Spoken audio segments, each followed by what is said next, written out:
An HOA is a private association, right? If it runs away, and we're going to see an example of what we think has happened in a neighborhood in South Florida a little bit later when we get into code enforcement, that portion of our talk.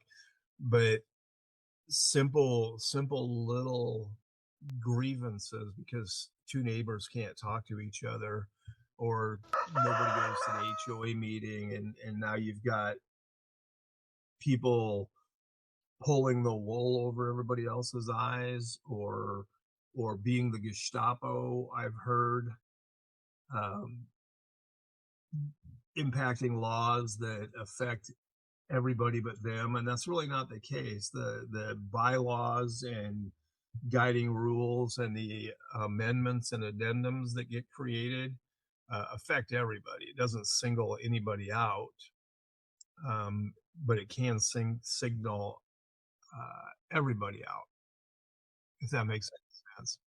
Structure, Before we but go it is about on, what informing is an people HOA? that these tiny steps, right? That what an HOA.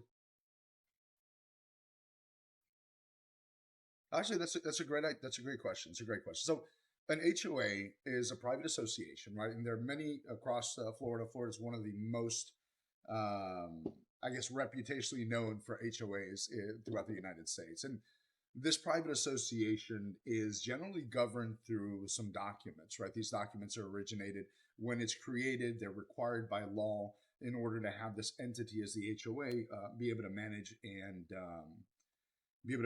go ahead and levy fines and administer whatever needs to happen within the neighborhood to keep order, keep values raised, and whatnot. And of course, I think the most important thing to consider here when we're talking about HOAs is you signed on to the HOA when you bought your house.